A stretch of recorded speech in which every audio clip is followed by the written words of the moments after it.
السلام عليكم اخوان، تحيه لجميع الاصدقاء. الوغ نجري في الصباح ولا في الليل؟ هذا السؤال تيتطرح بزاف ديال المرات.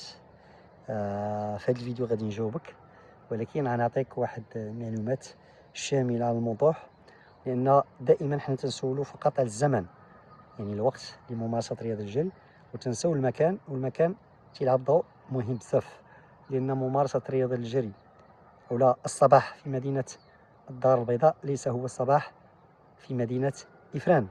مدينة الدار البيضاء مدينة كبيرة فيها تلوث، التلوث تيجي من دخان السيارات، المعامل، وملي تتكون رطوبة مرتفعة يعني جزيئات الماء تتكون منتشرة في الهواء.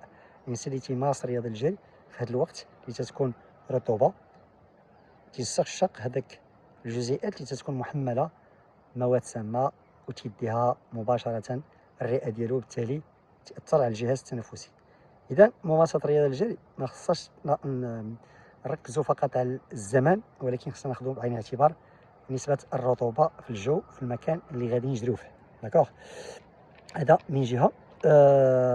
ولكن ممارسة رياضة الجري رطوبة مثلا مرتفعة في مدينة إفران لا يؤثر. علاش؟ لأن الجزيئات اللي تكون منتشرة ديال الماء في الهواء بسبب الرطوبة فهي جزيئات نقية، لأن مدينة إفران نقية ما فيهاش تلوث، وبالتالي هذيك الجزيئات ديال الماء اللي تتكون منتشرة في الهواء ما تتكونش محملة بغازات سامة كمدينة الدار البيضاء. وبالتالي واخا نمارسو رياضة الجري وتكون رطوبة، استنشاق هذيك الجزيئات ديال الماء لا يؤثر على الجهاز التنفسي، لأن ماء نقي صافي ما كاين حتى شي مشكل. دونك خصنا ناخذ بعين الاعتبار ايضا المكان.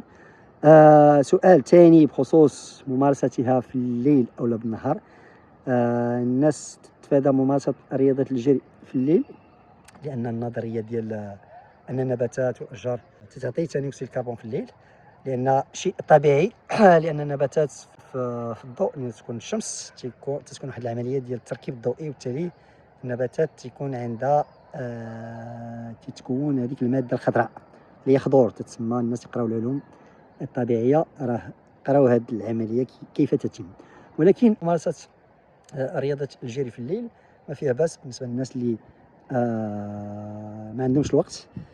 ما فيها باس واحد الحصتين في الاسبوع في الليل وحصه يوم الاحد في الصباح، ما فيها باس الانسان يمارس رياضه الجري في الليل، خصوصا النباتات. هذيك النظريه اللي تنقولوا بان النباتات تعطيو ثاني اكسيد الكربون في الليل فهي النسبه ضعيفه بزاف. وايضا الناس اللي تيمارسوا رياضه الجري في الليل في المدن ما تيمشيوش للغابات، وبالتالي تيكونوا بعيدين على النباتات، بعيدين على الاشجار، وبالتالي ما تيكون حتى شي تاثير. ممارسه رياضه الجري في الليل ما عندها حتى شي تاثير نهائيا. بالنسبه للابطال عالميا تيمارسوا رياضه الجري في الليل، تيوجهوا السباقات في الليل، لان العدائين المحترفين تياخذوا بعين الاعتبار حتى الوقت اللي غيدوز في السباق. مثلا الا كانت في ديامون ليغ غادي نجري انا مثلا مع 8 ديال الليل، خصني ندرب في هذاك الوقت ديال 8 ديال الليل، وبالتالي تنعود الجسم ديالي على انه يتحمل هذاك الجهد مع 8 ديال الليل. وبالتالي فاش نمشي للسباق تكون مولف انا نجري مع 8 ديال الليل. مثلا لو كنت انا بطل وعندي سباق مع 8 ديال الليل، ما خصنيش نضرب السيريات 8 ديال الصباح. داكوغ، هنا غتعود اللوكور ديالك انه يعني يقوم بواحد المجهود عضلي مع 8 ديال الصباح، ولكن في 8 ديال الليل ما يكونش مرتاح. دونك العدائين تيدخلوا في هذا لو ديتاي، حتى العدائين ديال الماراثون تيحاولوا يديروا هذوك لي خرجات اللي تتكون طويله بزاف في الصباح. علاش؟ لان الماراثونات تيكونوا في الصباح، بالتالي الرياضي ولا الماراثونيان تيتعود على التوقيت المناسب ديال التدريب في الوقت اللي تيكون الماراثون واللي تيكون السباق. فوالا الاخوان، هذا بخصوص التوقيت المناسب لممارسه الرياضه.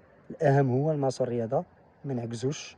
الا ما عنديش الوقت بالنهار ما فيها باس نمارس الرياضه الجري في الليل، ما كاين حتى شي تاثير. تبارك الله عليكم، والسلام عليكم ورحمه الله تعالى وبركاته.